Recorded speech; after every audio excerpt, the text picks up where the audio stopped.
Ya, Menteri Keuangan Purbaya Yudi Sadewa meminta pemerintah daerah menyerap anggaran transfer ke daerah secara optimal.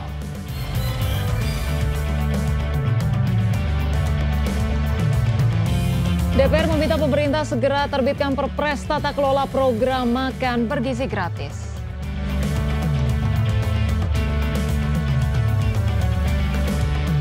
Ya, 5 warga Ukraina tewas dalam serangan Rusia pada Minggu malam.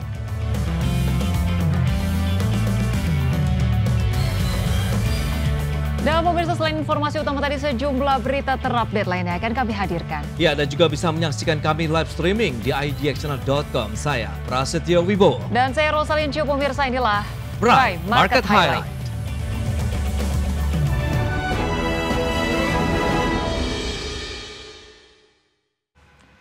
Ya, kita awali dengan informasi pertama, pemirsa. Menteri Keuangan Purbaya Yudi Sadewa meminta pemerintah daerah untuk menyerap anggaran transfer ke daerah secara optimal guna menggerakkan roda perekonomian daerah. Ya, menurut Purbaya, jika ekonomi tumbuh maka negara bisa menghimpun pajak lebih banyak.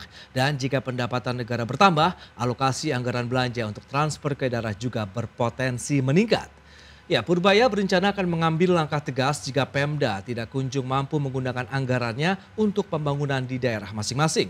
Purbaya juga mengancam akan mengambil kembali dana Pemda yang mengendap di bank agar bisa dimanfaatkan untuk membangun kesejahteraan masyarakat melalui kebijakan lain.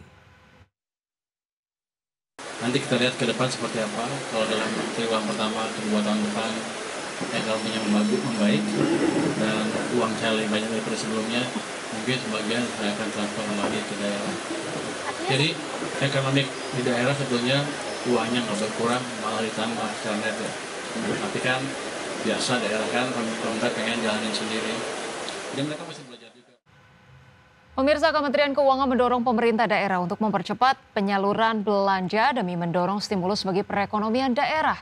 Berdasarkan data Kementerian Keuangan, hingga 31 Agustus 2025, total dana Pemda yang tersimpan di perbankan mencapai 233,11 triliun rupiah.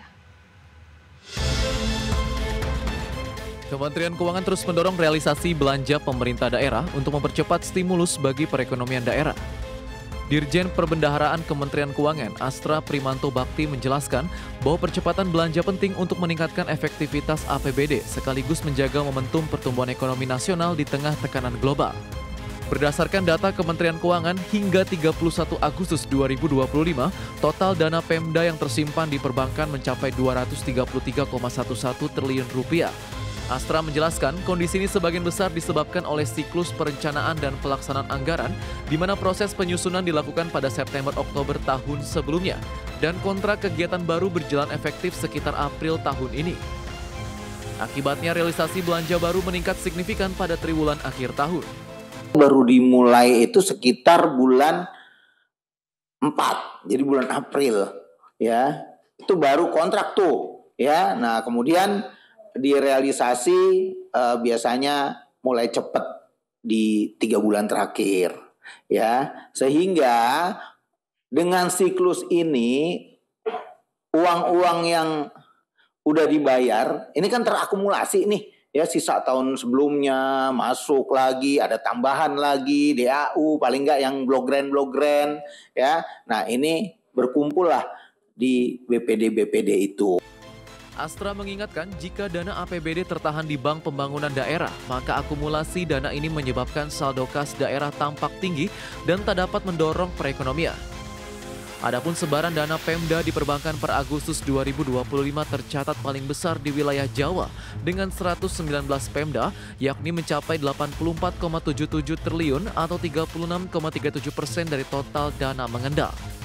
Jakarta, Raharjo Patmo, IDX Channel. Ya, data Kementerian Keuangan menunjukkan belanja daerah terkontraksi 14,1% secara tahunan. Hal tersebut disebabkan oleh belanja pegawai yang turun 1,5% menjadi 281 triliun. Dilanjutkan belanja barang dan jasa turun 10,6 triliun, maksud kami 10,6% menjadi 170,1 triliun rupiah. Berdasarkan data Kemenkyu, realisasi penyerapan belanja daerah sampai 31 Agustus 2025 berjalan lebih lambat dibandingkan tahun lalu. Data Kemenkyu menunjukkan belanja daerah terkontraksi 14,1% secara tahunan. Hal ini disebabkan oleh belanja pegawai yang turun 1,5% menjadi 281 triliun rupiah. Dilanjutkan, belanja barang dan jasa turun 10,6% menjadi 170,1 triliun rupiah. Dan belanja modal anjlok 32,6% menjadi 44,9 triliun rupiah. Adapun belanja lainnya juga anjlok 30,7% menjadi 128,4 triliun rupiah. Kendati belanja daerah masih melambat, maka dana Pemda yang tersimpan di perbankan meningkat menjadi 233,11 triliun. Lebih tinggi dibandingkan Agustus 2024 sebesar 192,57 triliun rupiah. Kemenkyu juga mencatat realisasi belanja negara hingga 31 Agustus 2025 sebesar 1.960,3 triliun atau 54,1% dari APBN. Belanja negara tersebut terdiri atas belanja pemerintah pusat sebesar 1.388,8 triliun dan transfer ke daerah sebesar 571,5 triliun rupiah. Tim Liputan, IDX Channel. Pemirsa, Sekretaris Jenderal Kementerian Dalam Negeri Tom Sitohir menyoroti tingginya inflasi di sejumlah provinsi. Ya, Sumatera Utara mencatat inflasi tertinggi sebesar 5,32%, disusul Riau 5,08%. Angka tersebut menunjukkan tekanan harga yang dirasakan langsung oleh masyarakat di wilayah Sumatera. Sekretaris Jenderal Kementerian Dalam Negeri Tom Sitohir menyoroti tingginya inflasi di sejumlah provinsi pada rapat pengendalian inflasi daerah pekan ini. Berdasarkan data yang dipaparkan, Sumatera Utara mencatat inflasi tertinggi sebesar 5,32%, disusul Riau 5,08%, Aceh 4,45%, dan Sumatera Barat 4,22%. Angka tersebut menunjukkan tekanan harga yang sudah mulai dirasakan langsung oleh masyarakat di wilayah Sumatera. Tomsi mengatakan bahwa kenaikan inflasi di atas 5% merupakan sinyal serius bagi pemerintah daerah untuk segera bertindak. Pihaknya meminta perhatian khusus dari para gubernur di daerah dengan tingkat inflasi tertinggi agar melakukan evaluasi menyeluruh terhadap faktor penyebabnya. Yang menjadi permasalahan hanya sedikit provinsi, hanya sedikit kota dan kabupaten yang inflasinya tinggi. Oleh sebab itu, teman-teman kepala daerah dan pemerintah daerah harus bekerja keras nih, daerah yang merah-merah ini. Kenapa? Karena yang lain bisa. Tomsi menambahkan, daerah dengan inflasi tinggi perlu memperkuat koordinasi antara pemerintah daerah, dinas perdagangan, dan pelaku pasar agar penyaluran barang tetap lancar dan harga bisa terkendali. Tim Liputan IDX Channel. Perum Bulog menegaskan distribusi beras, stabilisasi pasokan dan harga pangan terus dimasifkan ke seluruh daerah guna menjaga ketersediaan stok, menekan inflasi dan memastikan stabilitas harga beras nasional. Iya, adapun total realisasi penyaluran beras SPHP mencapai 463.959 ton atau 30,93% dari target 1,5 juta ton. Perum Bulog menegaskan distribusi beras, stabilisasi pasokan, dan harga pangan terus dimasifkan ke seluruh daerah guna menjaga ketersediaan stok, menekan inflasi, dan memastikan stabilitas harga beras nasional. Kepala Divisi Hubungan Kelembagaan Perum Bulog Epi Sulandari mengungkapkan, adapun stok cadangan beras pemerintah di gudang Bulog mencapai 3,9 juta ton. Sementara itu total realisasi beras SPHP mencapai 463.959 ton atau 30,93% dari pagu 1,5 juta ton. Bahwa posisi stok kami per hari kemarin sore adalah 3,9 juta ton, tepatnya 3.905.586 ton yang terdiri 3,86 juta ton adalah stok cadangan beras pemerintah dan 41 juta ton adalah cadangan stok beras komersial. Stok ini sudah kami sebarkan ke seluruh Indonesia dan siap untuk dilakukan untuk kepentingan atau penyaluran yang ditetapkan oleh pemerintah. Total realisasi SPHP adalah 463.000 ton atau 30% dari pagu kita 1,5 juta ton. Dan ini kita lakukan setiap hari di seluruh Indonesia. Epi menambahkan, Perum Bulog akan terus berupaya mengejar target penyaluran beras SPHP melalui pengecer di pasar rakyat, retail modern, outlet binaan Pemda. Pihaknya juga terus memantau terhadap pergerakan harga beras di pasar rakyat di setiap daerah. Tim Liputan IDX Channel. Ya, pemirsa, sebagai stimulus ekonomi triwulan 2 2025, pemerintah telah memutuskan akan menyalurkan bantuan pangan beras untuk penebalan bantuan sosial kepada masyarakat miskin dan kelompok rentan. Ya, Direktur Kewaspadaan Pangan dan Gizi Badan Pangan Nasional Nita Yulianis mengungkapkan berdasarkan rakor dengan Kemenko Pangan, minyak kita menjadi tambahan bantuan pangan yang diberikan sebanyak 2 liter per keluarga penerima manfaat per bulan yang menyasar 18,27 juta KPM untuk periode Oktober hingga November 2025. Sementara itu, Bappenas juga memaparkan realisasi bantuan pangan beras periode Juni hingga 3 Oktober 2025 mencapai 363.959 ton atau 99,57% dari target. Dan berdasarkan hasil Rakortas Menteri Koordinator Bidang Pangan tanggal 15 September 2025, minyak kita menjadi tambahan bantuan pangan yang diberikan sebanyak 2 liter per KPM per bulan untuk 18,277 juta KPM periode Oktober-November. Pemirsa, Kepala Badan Gizi Nasional memastikan Perpres terkait tata kelola program makan bergizi gratis akan segera terbit dalam waktu dekat. Ya, kami segera kembali.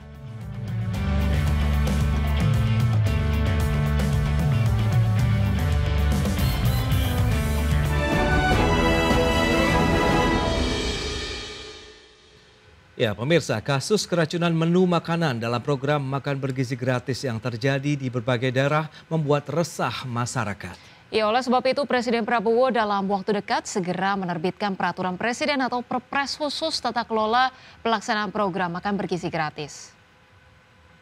Menteri Sekretariat Negara Prasetyo Hadi mengungkapkan penyebab makan bergizi gratis bermasalah karena tidak menjalankan proses sesuai prosedur. Untuk itu Presiden Prabowo Subianto akan menerbitkan peraturan presiden tentang tata kelola program makan bergizi gratis atau MBG yang ditargetkan rampung pada pekan ini. Mensesnek menilai kurang tepat apabila program MBG harus dihentikan pasca adanya keracunan di sejumlah daerah karena masih ada kesempatan untuk melakukan pemenahan dari kesalahan dan kekurangan yang ada. Kejadian beberapa waktu belakangan dan memang semangatnya kita kan tentu ingin program ini berjalan dengan sebaik-baiknya. Jadi tunggu mohon waktu agak sebentar supaya semuanya memang mungkin kita tidak tepat ya menggunakan istilah sempurna tidak, tetapi sebanyak mungkin apa yang menjadi celah untuk terjadinya hal yang tidak kita inginkan itu sudah bisa kita antisipasi gitu sebagai bentuk dari evaluasi dan perbaikan ke depan. Semua bisa memberikan masukan sehingga kalau nanti Perpres ditandatangani harapannya hal-hal yang terjadi kekurangan-kekurangan dapat kita atasi. Jadi bukan programnya kemudian harus dihentikan, tidak. Kekurangan yang terjadi itu yang kita perbaiki. Karena data juga mengatakan bahwa di tempat-tempat yang terjadi permasalahan ya, hampir semuanya karena tidak menjalankan prosedur. Ya, sementara itu DPR RI meminta agar pemerintah segera menerbitkan peraturan presiden tata kelola program makan bergizi gratis. Hal ini diperlakukan untuk memperketat pengawasan dan menghindari adanya kasus keracunan terulang terus-menerus. Ketua DPR RI Puan Maharani secara tegas meminta pemerintah segera menerbitkan payung hukum berupa peraturan presiden atau Perpres, di mana peraturan tersebut untuk mengatasi kekacauan implementasi saat pelaksanaan makan bergizi gratis di seluruh daerah. Puan mengkritik kebijakan kementerian yang menyederhanakan perizinan penyedia makanan. Padahal langkah tersebut berpotensi meloloskan penyedia yang tidak memenuhi standar kesehatan. Untuk itu, Ketua DPR RI menekankan pentingnya melibatkan kepala daerah, yakni bupati, wali kota, dan gubernur. Bahkan pihak sekolah harus dilibatkan dalam setiap tahap pelaksanaan program dalam pengawasan makan bergizi gratis. Melalui komisi sudah meminta supaya ada payung hukumnya berupa Perpres dan saya sudah mendapatkan laporannya akan segera dikeluarkan Perpres terkait payung hukum sehingga bisa melibatkan seluruh kementerian lembaga yang terkait sehingga nantinya bisa ikut membantu dan tentu saja menjaga jangan sampai kemudian proses dari penyediaan program makan bergizi ini mempunyai masalah lagi di lapangan. Jadi hal tersebut tentu saja kita harus sama-sama untuk mendukung bagaimana perbaikan di lapangan ini bisa segera ditindak. Pemirsa, Kepala Badan Gizi Nasional Dadan Hindayana memastikan Perpres terkait tata kelola program makan bergizi gratis akan segera terbit dalam waktu dekat. Dadan menyebut Perpres tersebut akan mengatur secara rinci peran, fungsi dan tugas masing-masing kementerian dan lembaga hingga pemerintah daerah dalam pelaksanaan program MBG. Dengan begitu seluruh pihak yang terlibat memiliki kejelasan mandat dan tidak lagi ragu dalam menjalankan kewajibannya. Menurut Dadan, dalam Perpres tersebut, Badan Gizi Nasional akan bertugas sebagai penyelenggara serta melakukan intervensi jika diperlukan. Sementara Kementerian Kesehatan akan berperan dalam pengawasan. Dalam Perpres tata kelola itu diatur peran, fungsi, tugas masing-masing instansi, kementerian, termasuk Pemda.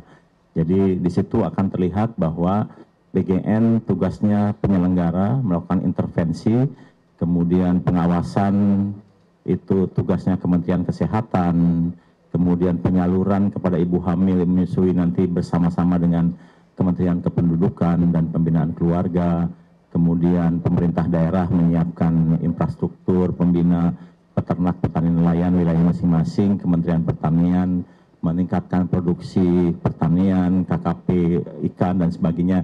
Jadi seluruhnya sudah ada di dalam Perpres tersebut dan dengan adanya Perpres itu masing-masing pihak tidak akan lagi gamang gitu karena sudah ada perannya masing-masing. Ya pemirsa, Menteri Keuangan Purbaya Yudi Sadewa mengancam akan menyetop program makan bergizi gratis bila anggaran tidak terserap maksimal. Namun Ketua Dewan Ekonomi Nasional Luhut Binsar Panjaitan meminta agar program makan bergizi gratis jangan dihentikan. Alasannya anggaran MBG masih bisa diserap maksimal.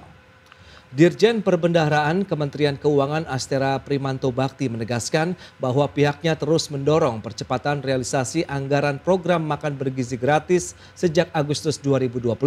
Astera Prima memastikan terdapat percepatan akibat perubahan skema pencairan anggaran yang diklaim bertambah 3 kali lipat. Prima menjelaskan, pemerintah sebelumnya telah mengubah mekanisme pencairan dana MBG yang semula menggunakan sistem reimburse menjadi sistem pencairan langsung berdasarkan perencanaan kebutuhan 10 hari. Langkah ini diambil setelah evaluasi menunjukkan bahwa sistem reimburse memperlambat realisasi anggaran.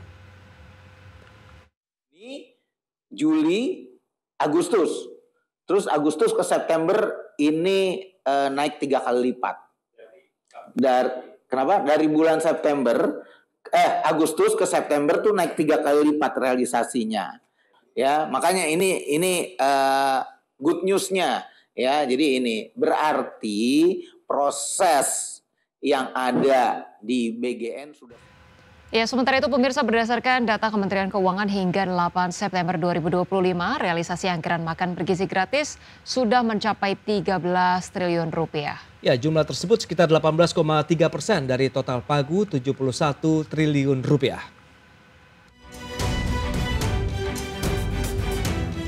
Mekanisme pencairan dana makan bergizi gratis telah berubah saat ini. Bukan dengan sistem reimburse, melainkan dengan sistem pencairan langsung. Di mana Badan Gizi Nasional akan melaporkan ke Kementerian Keuangan perencanaan untuk 10 hari.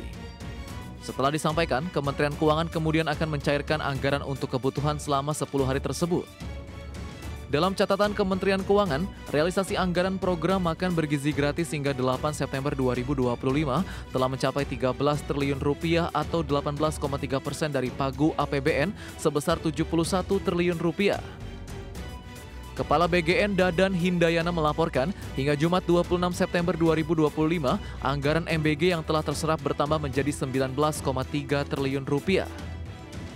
Hingga saat ini program makan bergizi gratis telah menjangkau 22,7 juta penerima manfaat dengan total 7.644 satuan penyelenggara program gizi atau SPPG. Dengan anggaran yang terus meningkat, pemerintah berharap pelayanan makan bergizi gratis nantinya bisa menjangkau 82,9 juta penerima makan bergizi gratis. Penyerapan anggaran makan bergizi gratis ini berkorelasi positif dengan jumlah penerima manfaat yang terus meningkat. Pemerintah mengklaim bahwa realisasi anggaran program makan bergizi gratis sudah semakin cepat. di mana realisasi anggaran dari bulan Agustus ke September 2025 tercatat sudah naik 3 kali lipat. Terbaru, hingga awal Oktober 2025, dana yang terserap sudah menembus 20 triliun rupiah.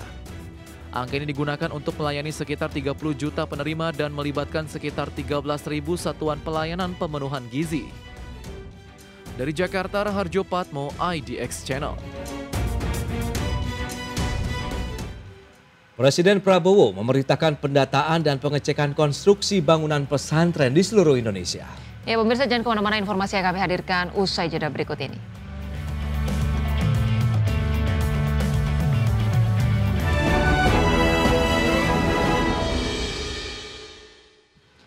Pemirsa, terima kasih Anda masih bersama kami di Prime Market Highlights. Pemirsa, Kementerian Perindustrian optimis kontribusi industri manufaktur terhadap produk domestik bruto atau PDB nasional akan meningkat hingga akhir tahun 2025.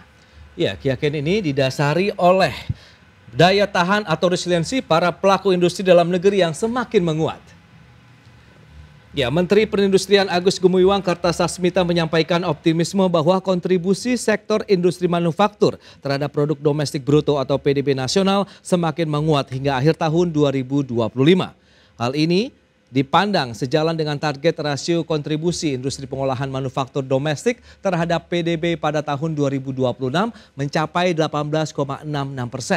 Bahkan diharapkan mampu mewujudkan pertumbuhan ekonomi nasional di atas 8%. Selain menyasar peningkatan rasio kontribusi manufaktur PDB, pihaknya juga menargetkan untuk memacu pertumbuhan PDB industri manufaktur ke angka 6,52%. Investasi sektor manufaktur mencapai 852,9 triliun rupiah, produktivitas tenaga kerja manufaktur sebanyak 129,3 juta orang per tahun, serta kontribusi manufaktur terhadap total ekspor sebanyak 74,85%.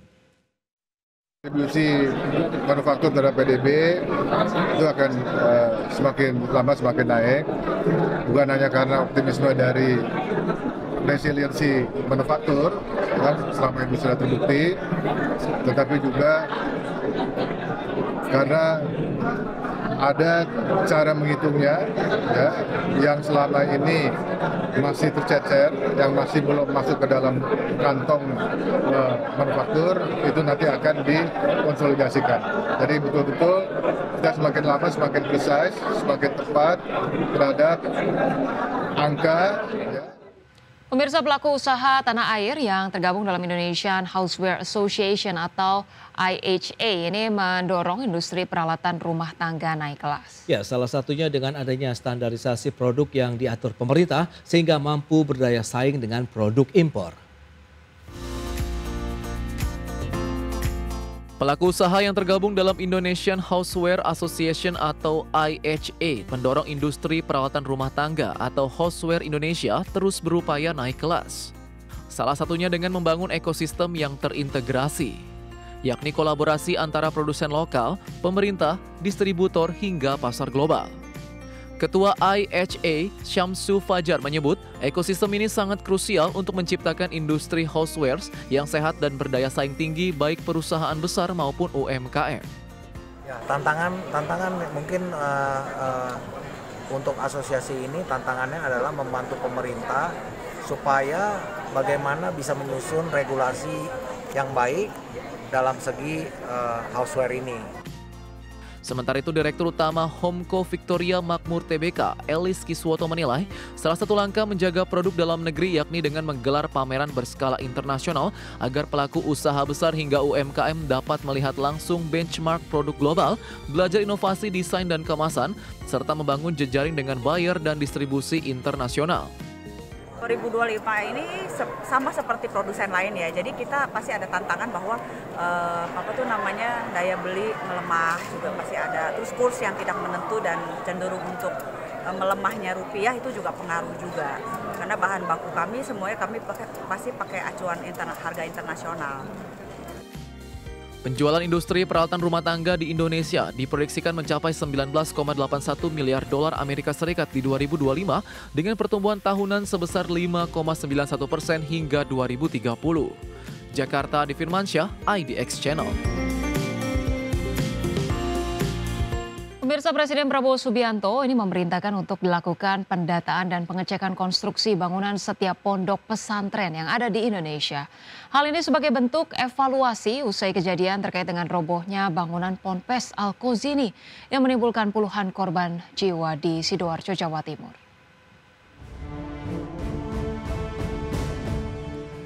Presiden Prabowo Subianto memerintahkan untuk dilakukan pendataan dan pengecekan konstruksi bangunan setiap pondok pesantren yang ada di Indonesia.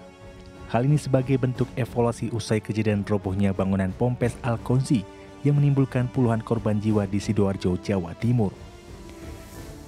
Mensesnek Prasetyo Hadi mengatakan Presiden terus memonitor kabar penanganan terhadap insiden di Ponpes Al-Kozini. Prabowo juga telah memerintahkan menteri hingga gubernur untuk terus memberikan perhatian. Untuk mencegah hal serupa kembali terjadi, pemerintah akan segera melakukan pendataan seluruh pondok pesantren di Indonesia untuk memastikan tingkat keamanan bangunan. Sudah, beliau memonitor terus. Karena beliau kemudian memerintahkan kepada para menteri terkait dan gubernur wakil gubernur untuk terus memberikan perhatian. Evaluasi. Evaluasi ke depan. Semua pondok pesantren kita harapkan segera didata dan dipastikan keamanan dari sisi bangunan-bangunan infrastruktur pondok masing-masing. Diketahui bangunan pondok pesantren Al-Kozini di Sidoarjo, Jawa Timur ambruk akibat struktur bangunan yang tak kuat. Akibat peristiwa itu, hingga Senin 6 Oktober 2025 lebih dari 50 orang meninggal dunia dan hingga kini petugas Basarnas serta BNPB masih berusaha melakukan pencarian sejumlah korban tertimbun puing bangunan. Dari Jakarta, Raniston Sanjaya, Tim Liputan IDX. Ya, sementara itu Menteri Pekerjaan Umum Dodi Hanggodo menyebutkan hingga saat ini baru 50 pondok pesantren yang mengurus persetujuan bangunan gedung atau PBG. Ya, robohnya bangunan musola di Pondok Pesantren Al-Kozini, Sidoarjo, Jawa Timur menyebabkan lebih dari 52 santri meninggal dunia. Peristiwa ini membuat Menteri Pekerjaan Umum Dodi Hanggodo mempertanyakan struktur bangunan 3 lantai di area asrama santri pondok pesantren tersebut. Berdasarkan data Kementerian Pekerjaan Umum, dari ribuan pondok pesantren yang ada di Indonesia, baru sekitar 56 yang memiliki izin bangunan yang sah. Menteri PU mempertanyakan persetujuan bangunan gedung atau PBG Ponpes Al-Kozini. Menteri Dodi menegaskan pesantren harusnya melakukan kepengurusan persetujuan bangunan gedung yang sesuai dengan aturan yang berlaku. Untuk itu pemerintah akan meninjau ulang penerapan izin bangunan pondok pesantren, juga akan melakukan pemeriksaan terhadap konstruksi pesantren. Oh, kalau itu harusnya kan semua pesantren itu ada izin, dulu kan namanya izin mendirikan bangunan ya, kan sekarang namanya ganti PBG. Nah itu nanti kita akan koordinasi dengan PBG itu sendiri, karena kewenangannya tidak di Pemda, jadi kita pasti koordinasi dengan Kementerian Dalam Negeri dan Kementerian Agama, karena Ponpes itu kan di bawah Kementerian Agama. Ya, pemirsa, Menko Bidang Infrastruktur dan Pembangunan Kewilayahan Agus Harimurti Yudhoyono menilai insiden yang terjadi di pesantren Al-Kozini, Sidoarjo, Jawa Timur menjadi pengingat semua pihak untuk mematuhi standar pembangunan gedung yang aman. Ya, AHY meminta pemerintah daerah maupun kementerian terkait untuk mengecek bangunan-bangunan infrastruktur yang ada di daerahnya, mulai dari bangunan sekolah, rumah sakit hingga fasilitas publik agar kasus serupa tidak terulang kembali.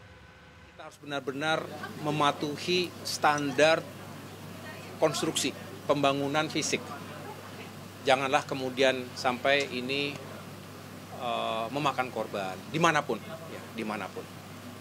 Jadi saya tentunya ingin ke depan bersama-sama dengan semua kalangan, Kementerian PU, tentu juga dengan semua pemerintah di daerah, berusaha agar menertibkan, agar meyakinkan bahwa bangunan-bangunan infrastruktur, baik itu sekolah, kemudian juga pondok pesantren, termasuk rumah-rumah sakit dan semua yang menjadi fasilitas publik ini memiliki kekuatan dan aman. Ya.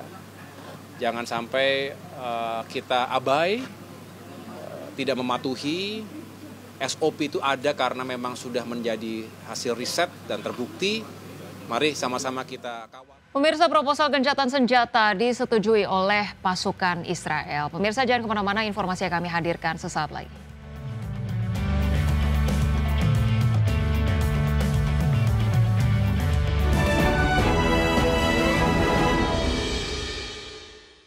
Pemirsa, militer Rusia kembali melancarkan serangan ke wilayah Ukraina pada hari Minggu malam. Iya, akibat serangan tersebut 5 warga tewas dan puluhan ribu pelanggan kehilangan aliran listrik. Sedikitnya 5 orang tewas dan puluhan ribu warga kehilangan aliran listrik setelah Rusia melancarkan serangan udara menggunakan rudal dan drone secara besar-besaran ke berbagai wilayah Ukraina pada hari Minggu malam. Presiden Ukraina Volodymyr Zelensky menyebut serangan tersebut sebagai salah satu yang paling intens sejak invasi penuh Rusia dimulai pada 2022. 4 korban tewas diantaranya berasal dari satu keluarga di desa Lapaivka, wilayah Lviv. Sementara 1 korban jiwa lainnya dilaporkan di Zaporizhia setelah pembangkit listrik di kawasan itu menjadi sasaran serangan. Serangan ke wilayah Zaporizhia menyebabkan lebih dari 73.000 pelanggan kehilangan pasokan listrik. Gubernur wilayah Zaporizhia, Ivan Fedorov mengatakan sejumlah bangunan hancur dan kendaraan terbakar akibat ledakan. Zelensky mengungkapkan lebih dari 50 rudal dan sekitar 500 drone kamikaze diluncurkan Rusia dalam semalam. Angkatan Udara Ukraina mencatat total 549 unit senjata udara terdeteksi dengan 478 diantaranya berhasil ditembak jatuh sebelum mencapai target. Berbagai sumber IDX Channel. Pemirsa, pasukan Israel mengurangi intensitas serangan ke Gaza sejalan dengan disetujuinya proposal gencatan senjata di Gaza. Ya, di sisi lain kelompok Hamas juga telah menyatakan setuju untuk membebaskan sandera yang masih ditahan. Israel mengurangi intensitas serangan ke wilayah Gaza mulai Sabtu pekan lalu sejalan dengan langkah Perdana Menteri Benjamin Netanyahu yang menyetujui proposal gencatan senjata di Gaza yang diinisiasi oleh Amerika Serikat. Sementara itu, Presiden Amerika Serikat Donald Trump menyebut kesediaan kelompok Hamas untuk membebaskan seluruh sandera yang tersisa akan menjadi terobosan baru dalam konflik kemanusiaan di Gaza yang telah berlangsung hampir 2 tahun. Israel kini bersiap untuk segera melaksanakan fase pertama dari proposal gencatan senjata yang berisi langkah-langkah untuk pembebasan sandera yang tersisa. Namun kantor Perdana Menteri Israel belum memerinci bagaimana pembebasan tersebut dilakukan. Di sisi lain, kelompok Hamas pada Jumat pekan lalu mengatakan bahwa mereka telah setuju untuk membebaskan sandera yang masih ditahan sejak pecahnya perang di Gaza pada Oktober 2023. Sementara Israel menuntut agar Hamas ditetapkan sebagai organisasi teroris dan dilucuti seluruh persenjataannya. Berbagai sumber IDX Channel. Ya, pemirsa, Qatar Energy resmi menandatangani kesepakatan dengan Shell untuk mengakuisisi 27% saham di blok minyak lepas pantai Mesir. Iya, langkah ini menjadi bagian dari strategi ekspansi global perusahaan energi asal Qatar tersebut di sektor minyak dan gas dunia. Qatar Energy resmi menandatangani kesepakatan dengan Shell untuk mengakuisisi 27% saham di blok minyak lepas pantai Mesir. Melansir dari Reuters, kesepakatan ini menjadikan Qatar Energy sebagai salah satu pemegang saham utama di blok North Cleopatra di Laut Mediterania bagian timur. Perusahaan menyatakan akuisisi ini masih menunggu persetujuan resmi dari pemerintah Mesir. Shell akan tetap menjadi operator utama dengan porsi kepemilikan 36% setelah transaksi selesai. Selain Shell dan Qatar Energy, proyek ini juga melibatkan Chevron dengan porsi 27% serta Tarwa Petroleum Company asal Mesir yang memegang 10% saham. Adapun blok North Cleopatra memiliki luas lebih dari 3.400 km persegi dengan kedalaman air mencapai 2.600 meter. Kawasan ini berada di cekungan Herodotus yang diyakini memiliki potensi besar untuk eksplorasi migas di wilayah Mediterania Timur. Dalam beberapa tahun terakhir, Qatar Energy aktif memperluas portofolionya di berbagai negara seperti Guyana, Libanon, Namibia, dan Afrika Selatan. Langkah strategis ini dilakukan untuk memperkuat posisi Qatar sebagai pemain kunci di industri energi global. Akuisisi terbaru di Mesir ini sekaligus mempertegas ambisi Qatar Energy untuk meningkatkan ketahanan energi dan diversifikasi aset globalnya. Berbagai sumber IDX Channel.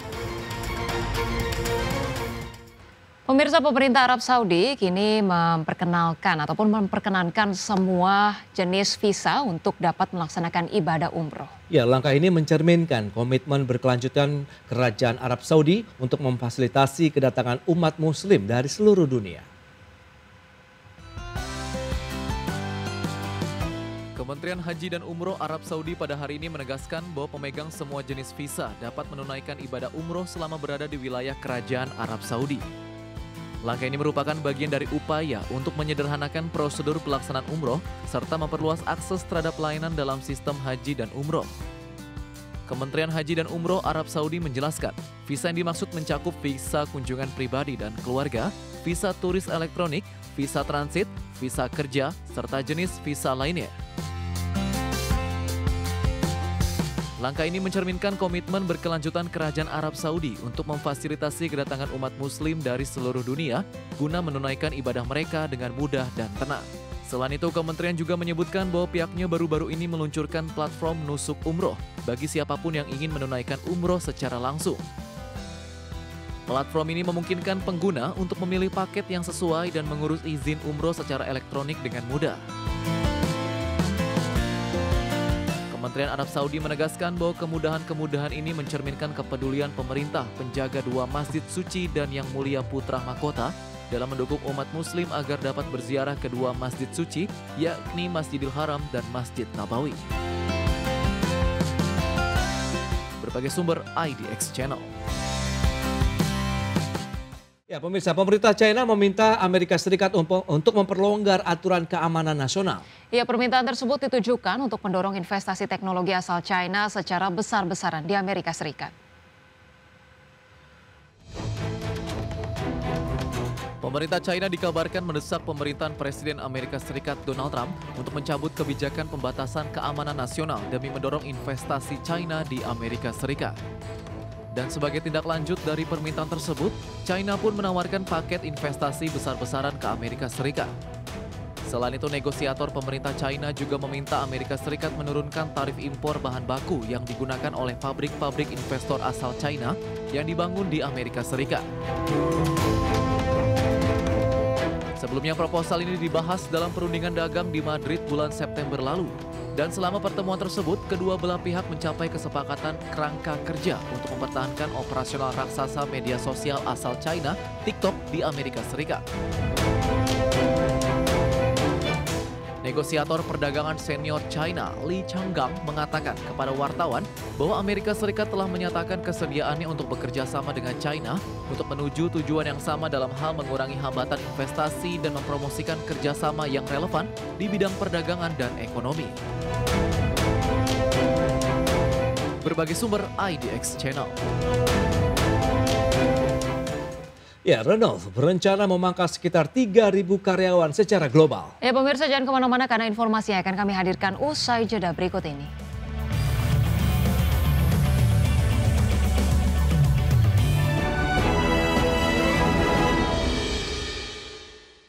Masih di Prime Market Highlights, pemirsa, Jaguar Land Rover atau JLR ini mendapatkan pinjaman hingga 500 juta pound sterling untuk membantu para pemasoknya. Ya, langkah ini dilakukan setelah serangan cyber besar melumpuhkan sejumlah fasilitas produksi perusahaan pada awal September lalu.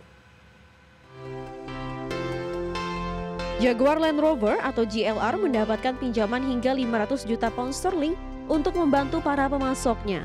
Pinjaman tersebut diatur secara private dan terpisah dari jaminan negara senilai 1,5 pound sterling yang diumumkan pemerintah Inggris akhir pekan lalu. Namun, kesepakatan dengan dukungan pembayaran pajak itu belum ditandatangani dan masih dalam tahap finalisasi. Beberapa sumber menyebut fasilitas produksi global JLR akan mulai beroperasi kembali. Juru bicara JLR mengatakan perusahaan tengah memulihkan operasi dengan cara terkendali dan bertahap. Untuk mendukung para pemasok, perusahaan membentuk meja bantuan khusus, menerapkan sistem pembayaran manual bagi tagihan yang tertunda, serta mengaktifkan kembali sistem pembayaran otomatis. Langkah ini diharapkan membantu menjaga stabilitas rantai pasokan setelah gangguan akibat serangan siber. Adapun JLR yang dimiliki oleh Tata Motors dari India merupakan bagian penting dari industri otomotif Inggris. Pemerintah turun tangan guna mencegah keruntuhan berantai pada sektor pemasok komponen kecil yang bergantung pada JLR. Selain itu, perusahaan juga berupaya menggalang tambahan dana sebesar 2 miliar pound sterling dari bank komersial untuk memperkuat posisi keuangannya. Dari berbagai sumber, IDX Channel.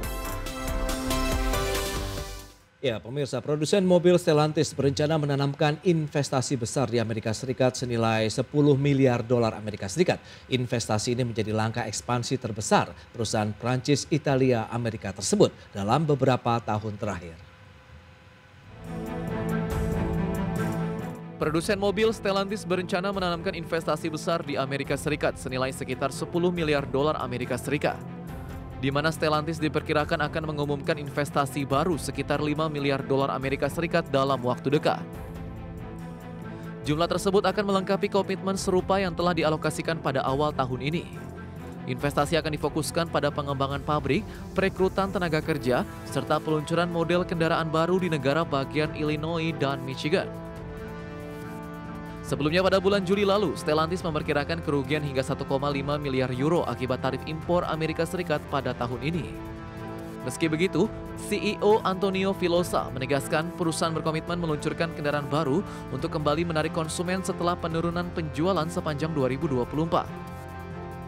Filosa juga mengonfirmasi kembalinya beberapa model populer seperti Jeep Cherokee dan truk Ram 8 silinder. Adapun Stellantis juga mempertimbangkan investasi tambahan untuk merek Dodge, termasuk kemungkinan lahirnya kembali muscle car Dodge V8 dan revitalisasi merek Chrysler dalam jangka panjang. Juru bicara Stellantis menyebut CEO memimpin evaluasi menyeluruh atas semua investasi masa depan sebagai bagian dari strategi korporasi yang akan diumumkan tahun depan. Namun perusahaan belum memberikan rincian lebih lanjut mengenai nilai maupun lokasi pasti investasi tersebut.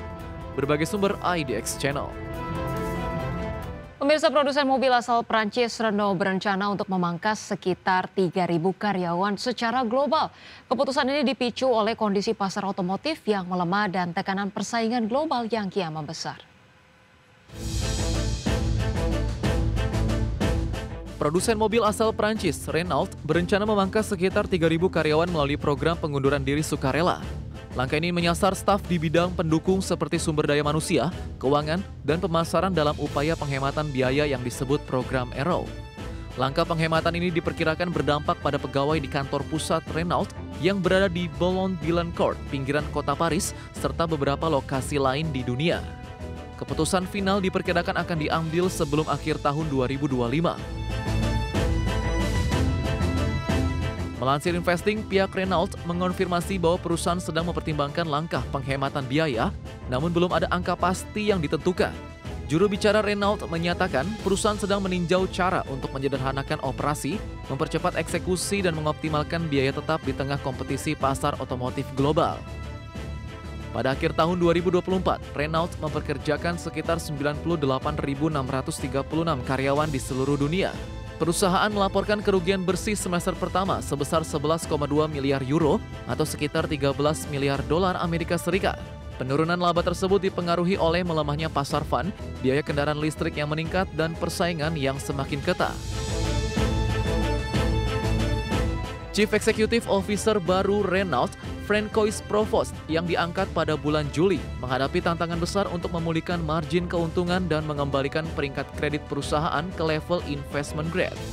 Para analis menilai, Provost perlu menyusun strategi untuk menghadapi dampak tarif Amerika Serikat serta persaingan ketat dari produsen mobil asal China.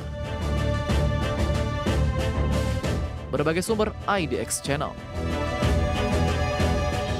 Ya, pemirsa, BYD kuasai pasar mobil listrik dunia di mana penjualan mencapai 1,61 juta unit hingga kuartal 3 tahun 2025.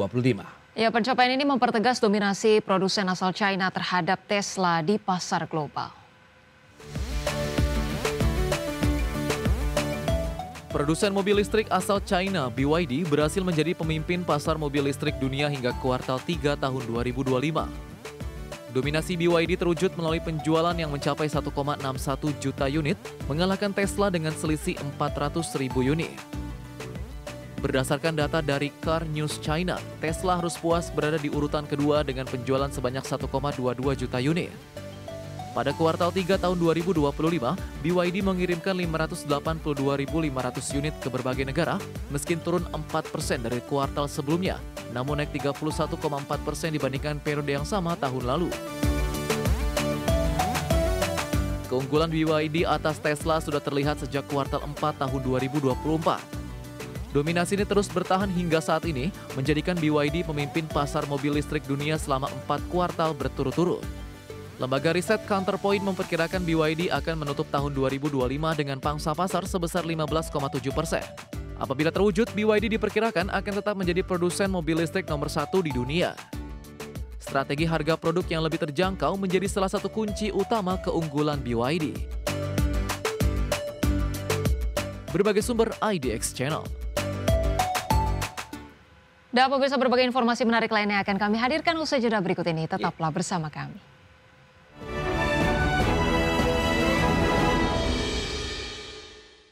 Ya, pemirsa, Logitech memperkenalkan MX Master 4, anggota terbaru dari seri MX Master yang populer di kalangan profesional kreatif, pengembang, dan pengguna bisnis. Ya, mouse ini didukung untuk fitur haptic feedback dan action string terbaru. Logitech resmi meluncurkan MX Master 4 sebagai anggota baru dari seri MX Master yang dituju untuk profesional kreatif, pengguna bisnis, dan pemakai elektronik. Mouse ini membawa terobosan baru, haptic feedback yang menyediakan getaran halus saat gulir, navigasi, atau memilih menu.